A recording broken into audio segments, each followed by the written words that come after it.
রাম নারায়ণ রাম। আজকের এই পর্বে আমরা আলোচনা করব ধর্ম ও কর্মের বিষয়ে। ধর্ম ও কর্ম একই মুদ্রার দুই পিঠ। অনেকেই বলেন কর্মই আমাদের ধর্ম, আবার অনেকে এটাও বলেন যে ধর্মকে রক্ষা করাই হলো কর্ম। আমাদের মহাগুরু বালক ব্রহ্মচারী মহারাজ কি বলেন এ বিষয়ে, তার দৃষ্টিকোণ থেকে আপনাদেরকে বোঝাবার চেষ্টা করব আসলে ধর্ম ও কর্ম কি। প্রাচীনকালে সমস্ত ব্যক্তি বলতেন কর্মই আমাদের ধর্ম। আপনি যে কোনো ধর্মগ্রন্থ পড়ে দেখুন, আপনি একথার উল্লেখ পাবেন। আমাদের মহাগুরু বালক ব্রহ্মচারী মহারাজ বলেছেন, মানুষ অর্থাৎ আমরা কর্ম করি না, বরং কর্মই আমাদেরকে সৃষ্টি করেছে। যিনি আমাদেরকে এখানে পাঠিয়েছেন তিনিই আমাদেরকে সৃষ্টি করেছেন। তার অর্থ মহাকাশ ও পৃথিবী, এগুলো থেকেই আমাদের জন্ম। মানুষের কাছে আজ যা কিছু আছে তা সব মহাকাশ ও প্রকৃতির দান। মহাকাশ, পৃথিবী, জল, আলো, বায়ু, এই পঞ্চভূত থেকেই সব কিছু সৃষ্টি। পঞ্চভূত ছাড়া আমরা কিভাবে বাঁচব?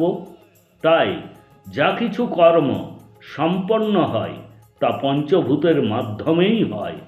মানুষ শুধু চিন্তা করে ও নীতি অনুসরণ করে। মহাকাশই প্রকৃতির সৃষ্টি করেছে মহাবিশ্বের, এবং এই সৃষ্টিতেই আমাদের সকলের অস্তিত্ব। এসবই একে অপরের সাথে যুক্ত হয়ে আছে। এ সব কিছু থেকে আমরা শক্তি পাই, আমাদের চৈতন্য জাগ্রত হয়, আমাদের বিবেক গঠিত হয়। আমরা যাই করি না কেন, বিবেক ঠিক বলে দেয় যে সেটা ঠিক না ভুল। জীবনে এমন অনেক পরিস্থিতি আসে যখন আমরা কারোকে কষ্ট দিই, না চাইতেও যদি কারো ক্ষতি করি, তখন ভাবি যে কে আর দেখছে। আমি যখন কারোকে এ বিষয়ে কিছু বলবো না, তখন কে জানবে? কিন্তু আমাদের মধ্যে থাকা বিবেক, মন আমাদেরকে সব কিছু বলে। যখন আমরা কোনো ভুল করি, তখন বিবেক আমাদেরকে সতর্ক করে যে এই কাজটি ভুল এবং এটি করা উচিত নয়। তাই ভাববেন না যে আমাদেরকে কেউ দেখছে না, আমাদের বিবেক কিন্তু আমাদেরকে দেখছে। অনেক সময় মানুষ নিজেকে অসহায় মনে করে, পরিস্থিতি নিজের নিয়ন্ত্রণে থাকে না, আমরা আমাদের বিবেকের কথা শুনতে পাই না। এই অবস্থায় আমরা নিরাশ ও হতাশ হয়ে পড়ি। এই পরিস্থিতিতে মেডিটেশন বা ধ্যান খুবই কার্যকর। ধ্যানের মাধ্যমে আপনি আপনার বিবেক ও অন্তরাত্মাকে শক্তিশালী করতে পারবেন। আমরা তাদেরকে নিজের নিয়ন্ত্রণে আনতে সক্ষম হব। তাই প্রত্যেককে ধ্যান করতে হবে। যখন আপনার মন ও বিবেক আপনার নিয়ন্ত্রণে থাকবে, তখন এই মহাসৃষ্টি আপনাকে দিয়ে উত্তম কাজ করাবে, আর সেটাই আপনার ধর্ম হয়ে যাবে।